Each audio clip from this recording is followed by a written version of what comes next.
Hello folks, Dick Fairburn here. Going to talk some more about lever actions. Last time I talked about basically sights. What I think is the most important accessory that you can add to a good lever action carbine is proper sighting equipment. And I talked about how I don't necessarily like optics. Some people do, and that's fine. But there's simply no doubt that the lever action carbines continue to grow in popularity every year, especially in blue states like mine, where getting a semi-auto is not necessarily going to be easy. Today I want to talk about other accessories that can really add to the utility of these weapons without getting cumbersome, without making them look too tactical.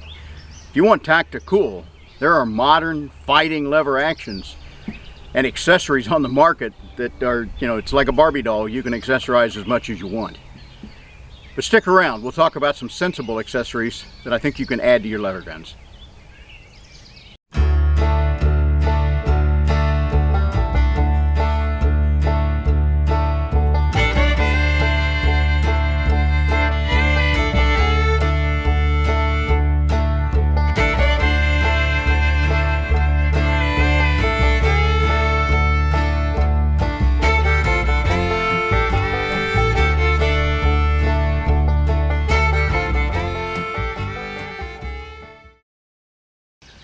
The last time I focused about sights. Most traditional style lever action rifles nowadays come with what I call buckhorn and bead sights. That big eared buckhorn rear sight mounted on the barrel and some kind of bead on the front sight. And if you can use those and they work for what you do at reasonable ranges, then God love you. They just don't seem to work for me, and a lot of people in the comments agreed. So for me, the best system you can get is an aperture, like a Tang peep sight here, a square bladed front sight, which is called a patridge, not a partridge. It was named after a guy named Patridge. We can have sights on the receiver for those closed tops like Marlins, Smith & Wessons, Henrys. We can have barrel mounted aperture sights, which are not the best, but they'll do. Some will even mount on the bolt, depending on the kind of model and the brand that you have. To my notion, those are the best sights you can get. They're incredibly fast once you learn how to use them, and they're very, very accurate. A fad ever since the movies. I'm not real sure they occurred that much in real life in the history of these things, but they're more and more popular today. You can get them as factory equipment, you can get them as add-on, and that's a large lever loop. Fingers fit through these, but just. Gloves don't necessarily fit well in standard lever loops. So large loops on your lever, not a bad idea. Some of them get rather overly large.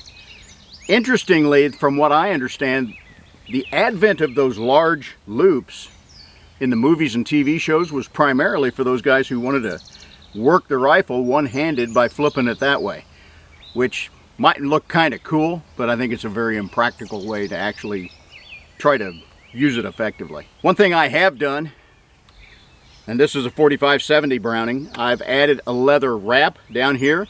Kind of saves the knuckles because some of these loops will have a little bit of a sharp edge. I've seen some guys kind of stone that edge off and cold blue it, kind of round it off and smooth it. A nice leather wrap is nice. It doesn't take up much space. It doesn't really hamper the working of the lever. As I said, they don't tend to work very well with gloves in the first place. I've not done this on my other carbines, but my carbines are still a work in action. I'm going to be adding leather wraps to the others. This Browning 45-70 has another accessory that I think is great, and that's just a few more spare rounds that I can carry. This is a butt cuff. Had a couple of buddies that were really first-class leather makers. One of them has passed, and the other, I need to go visit one of these days because I have some other leather projects I want to work on. I'm okay with leather, but I can't produce the kind of quality that my buddies can. An interesting thing about this is this has a closed butt, because I committed a sacrilege on this 45-70. The loads I use, some pretty heavy cast bullet loads, generate a pretty fair amount of recoil. So I committed a sacrilege and cut a little bit off the end of this stock and mounted a 1-inch limb saver recoil pad. And of course that doesn't look very traditional, so my buddy said, hey, when I make you a butt cuff with a few extra rounds, I'll cover the base So I got that leather there. That hides the fact that there's a recoil pad under there. But it's got enough give that it made a heck of a difference with those heavy loads. So if something like a 4570, if the recoil is too much for you and you don't have a recoil pad, you might want to consider that. As I said, my lever guns are a work in action. I need to do cuffs for my others, my 44 and my 357, to put a few spare rounds. Now a lot of the newer equipment, the newer forends and stuff you can get, they call them ammo quivers. You can put some rounds here on the buttstock, on the off side if you're a right-hander, opposite side obviously if you shoot left-handed. Some will hold quivers up here or even at the beginning of the action here. Having a few extra rounds is fine. The 4570 carries 6 in the tube, plus 1 in the chamber if you're loaded for hot. The 357 and 44 each carry 10 rounds. That's not a bad load for most of the uses we're going to need. But being able to top it off with an extra round or two that you fired is a great way to go. Now with both my 357 and my 44, these are going to be self-defense guns. This 44 will be a bear defense gun. I'm going to talk about loads in the next video. And the 44, I've decided to go with heavy cast bullets, flat points, a wide flat nose bullet, which I think is going to be the deepest penetrator and the most effective that I can use for either hunting, probably, hunting deer size or pig size game, or as a self-defense rifle when I go camping in Wyoming. Headed out to Wyoming now for a few weeks where it's cooler and drier than here in the People's Republic of Illinois. So this 44 will go with me with those heavy loads. For self-defense purposes, you got to consider what I'm going to do in low light conditions. Aperture sights, especially with the insert out, I've got a ghost ring, is fast. It's going to work in the lowest possible light. But at night, you need both extra light and a different way to aim. So both my 357 and 44 are equipped with a short section of Picatinny rail that you can clamp on the magazine tube. These Picatinny rails are made by a lot of different companies out there. Wild West seems to have them and then not have them for a while, depending on how often they run them. These clamp on the magazine tube. This particular one, and I don't remember the brand name and it's not marked. It also has a sling swivel stud here at the back. This one mounts an O-light that I just got to try out. And so far I like it quite a bit. It's got a lot of lumens, so it throws that light out pretty effectively. And it also has a green aiming laser. So I can set it to white light, green laser, or both. And that green laser dot floats out there in the middle of that bright area that I have. So if Mr. Brer Bear Grizzly shows up at my camp in the middle of the night, I can flip on that light, that green laser, and whether or not I have that tang sight up, whether or not I can see that white line front sight, I've got a way to aim. I zero my sights at 100 yards. I zero the green laser at 100 yards. That means very close. It's going to be 2.5 inches low because of the difference between the line of the light and the line of the barrel. But at close range, a couple inches isn't going to make that much difference. Very similar to what we deal with on an AR-15, except it's just the opposite.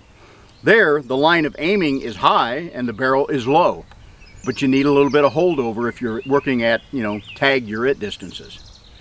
So adding a light adds a little bit of weight, not much. Adds a little bit of money, of course, but I think it's worthwhile if you're going to seriously use one of these carbines for self-defense. Here's the 357. This one has the Wild West Picatinny rail, and on this one I have a TLR2G from Streamlight. Same thing, white light. I think this one's about 300 or 400 lumens.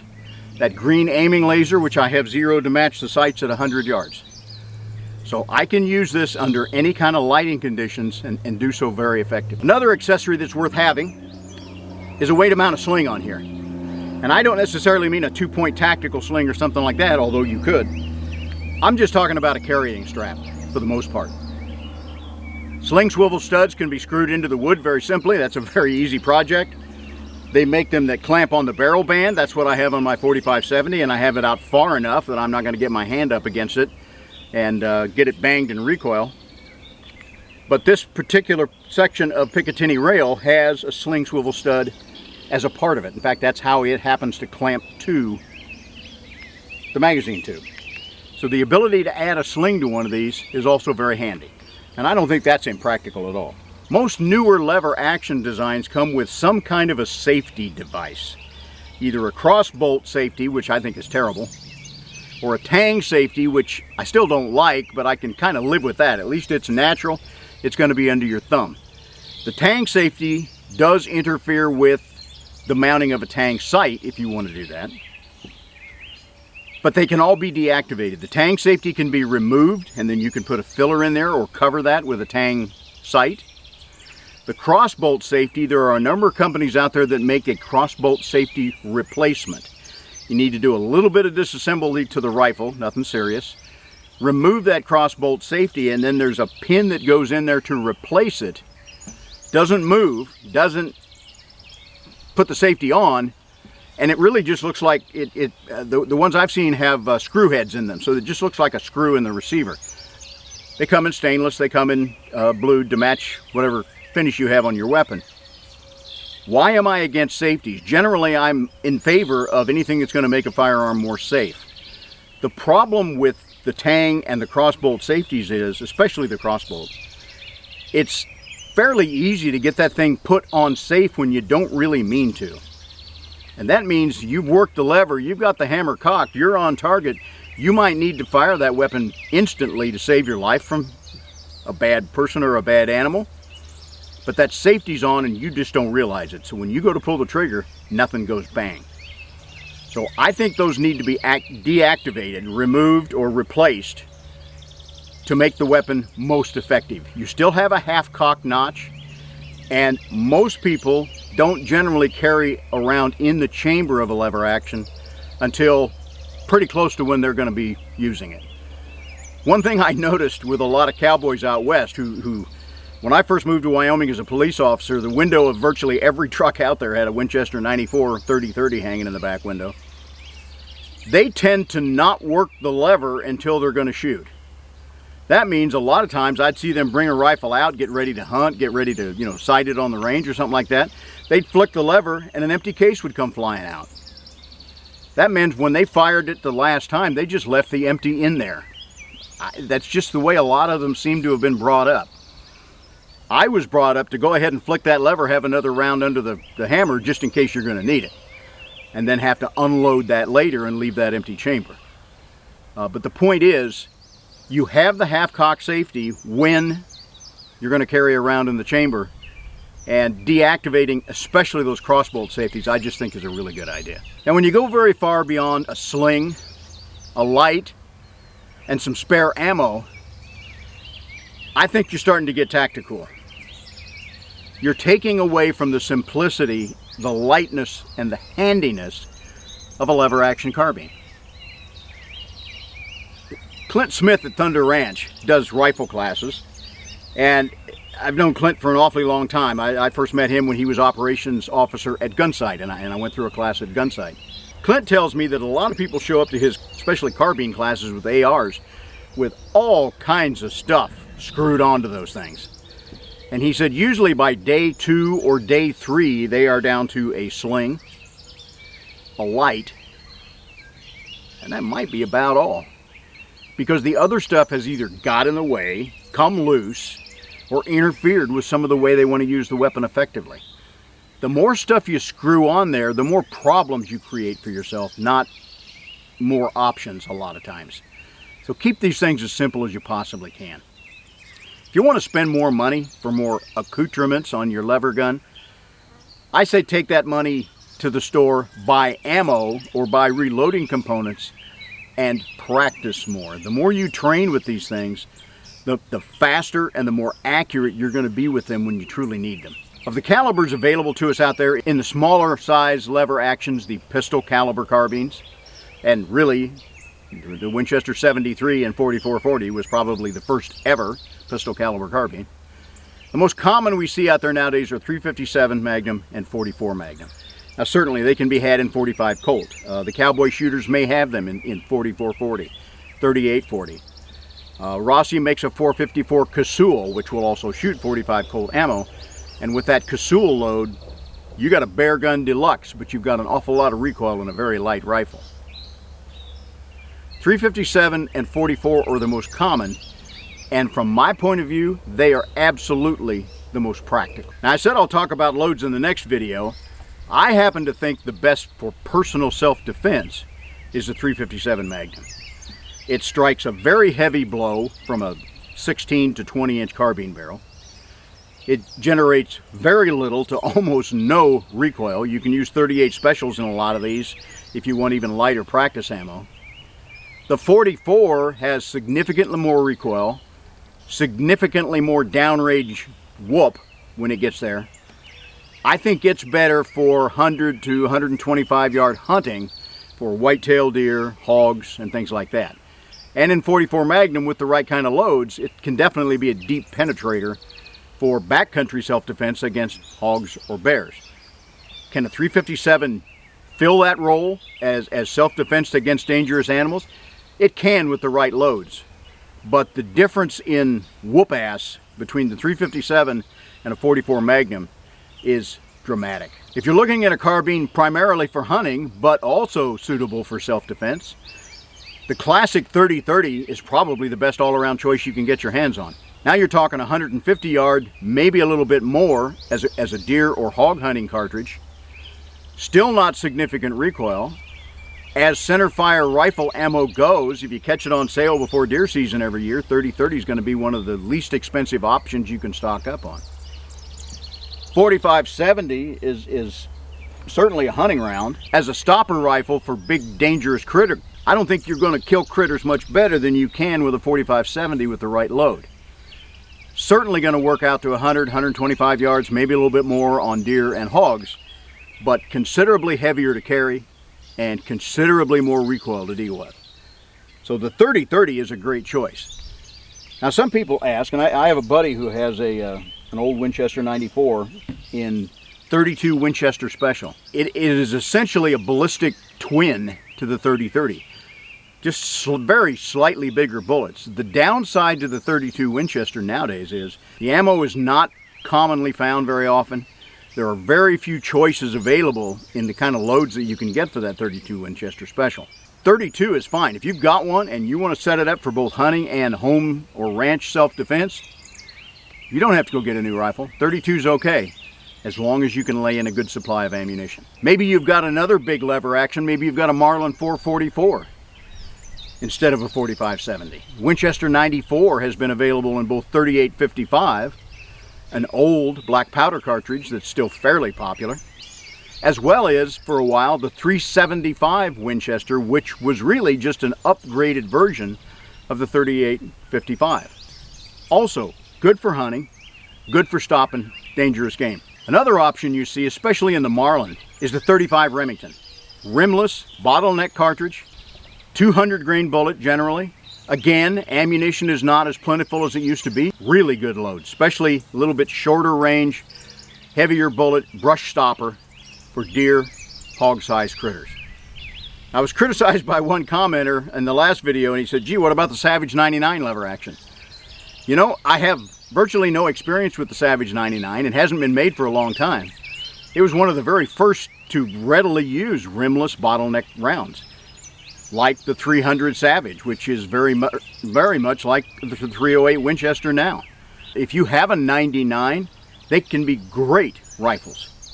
And this guy said, gee, maybe Savage will bring it back someday. We see that lever actions are pretty expensive. You can buy a bargain basement AR-15 now for way less than half of what you're going to pay for a new lever action.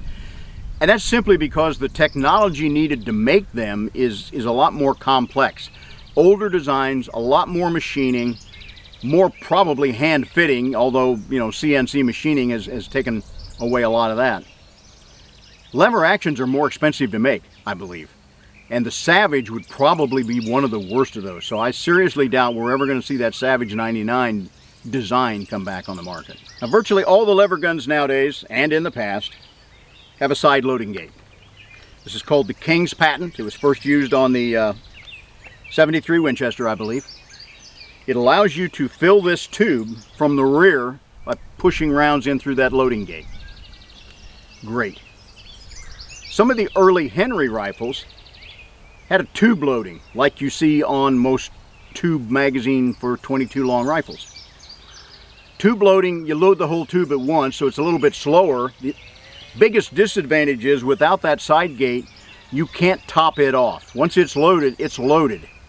In order to load more, you have to take it out of action, pull the tube out, drop more rounds in the tube, and put it back in. Now, Henry uses side gates for most of their models now. When Smith & Wesson brought out their 1854, it has the side gate. It also has the ability to tube load.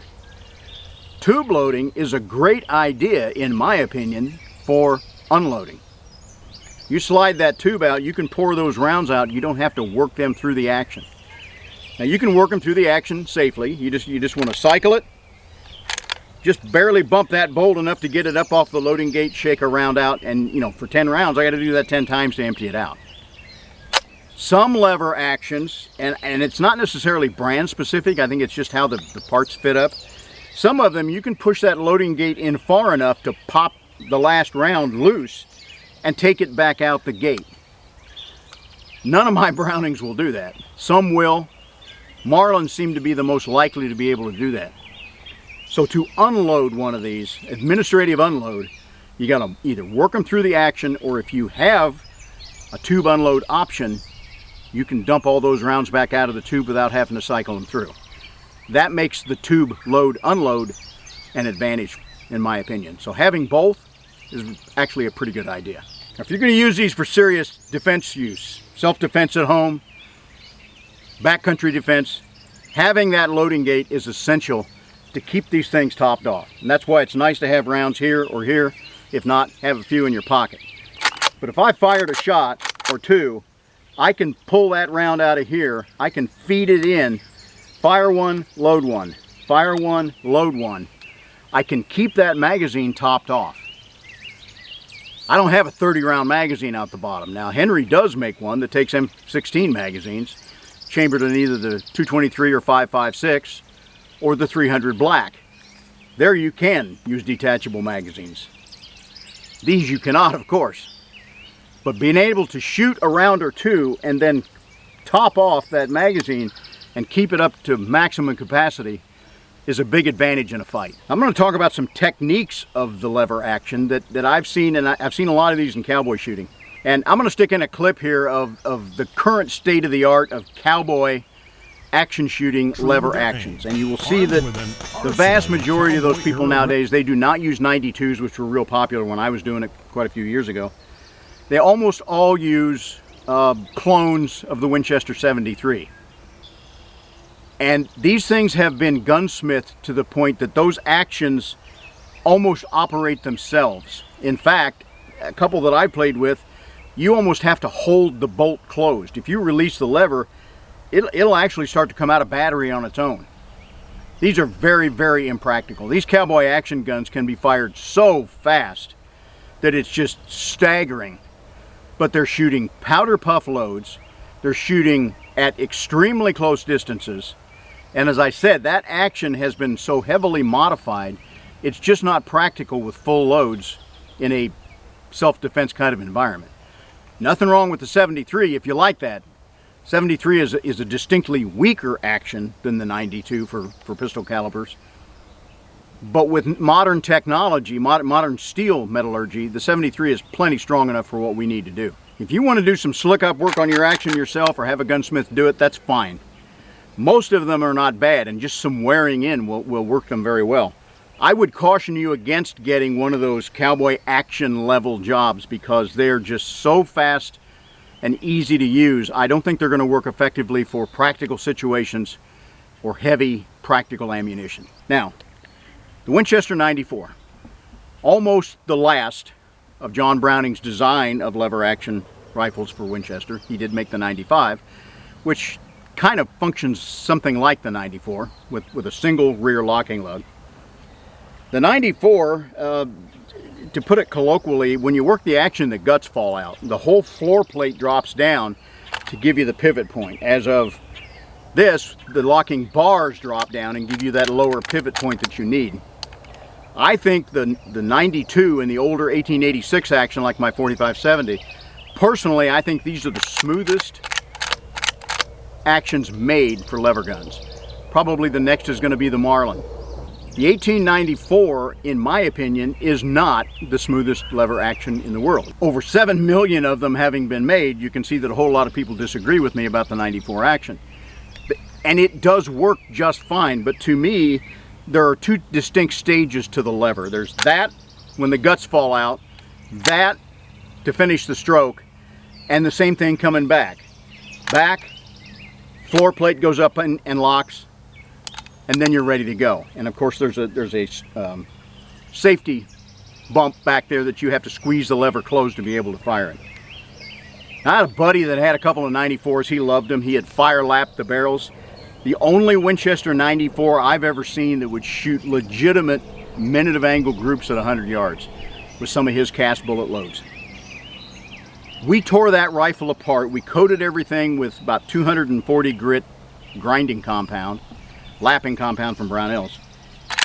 We cycled that action about 100 times. Then we tore it back down, flushed all that grit out of there, lubed it up really well, and it truly smoothed that rifle up a great deal. So the 94, either with use or with a little bit of slicking up, is a perfectly acceptable lever action.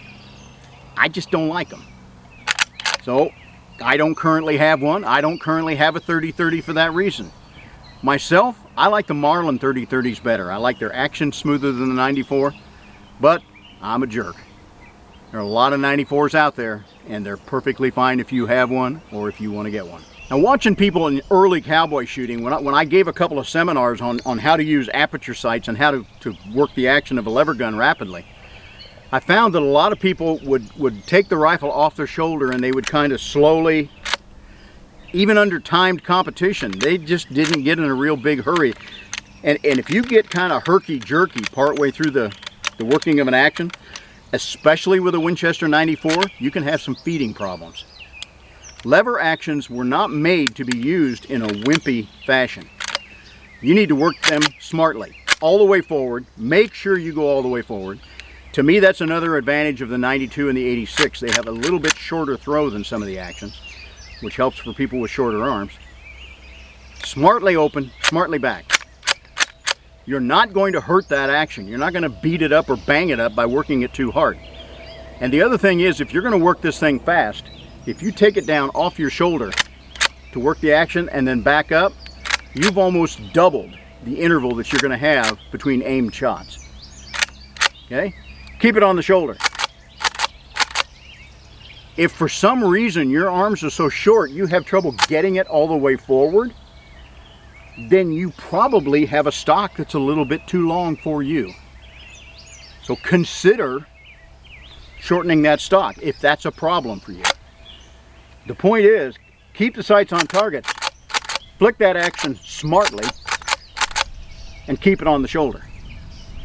That's the most effective way to use one of these carbines. And how fast can you shoot these things? Realistically, I don't think they're a whole lot slower to shoot than a semi-auto rifle. Because, just as I've trained with pistols and rifles for both police officers, cowboy shooters, and everybody else, you should really only shoot as fast as you can hit. So that means you need an accurate sight picture. You need a good clean trigger break. Smartly work that action, back on target. Now I'm catching a good sight image every single time. I don't think if you put them on the timer there would be all that much difference between the same kind of performance with an M4 carbine. Now, could I shoot that M4 carbine a lot faster? Absolutely. Semi-auto fire is the best way to go.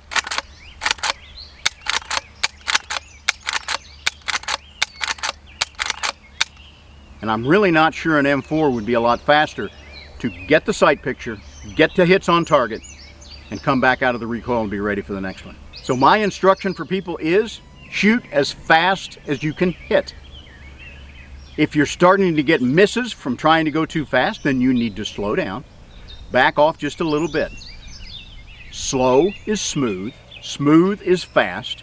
The longer you do that smooth practice and refine those repetitions, the faster you will eventually become. Do we really need to be that fast if we're landing one or two good center hits? No, probably not. So folks, that's some tips on how to use these things effectively. The 357, as I said, is my choice for all-around personal defense. My wife just loves to shoot the little 357, doesn't beat her up at all. She's not as fast as I am, but then I got a whole lot more lever action time than she does. If she wanted to put that much time and effort into it, she could get pretty fast as well. And she is perfectly adequate in terms of speed as it is now. So these are the carbines that are going to do you the most good. 357 for home, personal defense. 44 if you want to cross over and hunt. Now you can hunt with the 357, just as you can do personal defense with a 44 Magnum. I'm going to talk about loads in the next video that I produce. So folks, if you think these videos are useful to you, please subscribe. Give me a thumbs up. Whatever you do, however you defend yourself and your home and your family, get good equipment, keep it simple, make sure it's reliable, and y'all be safe out there. Okay, we got them both here now. You ready? Bud got one. Ginger got one.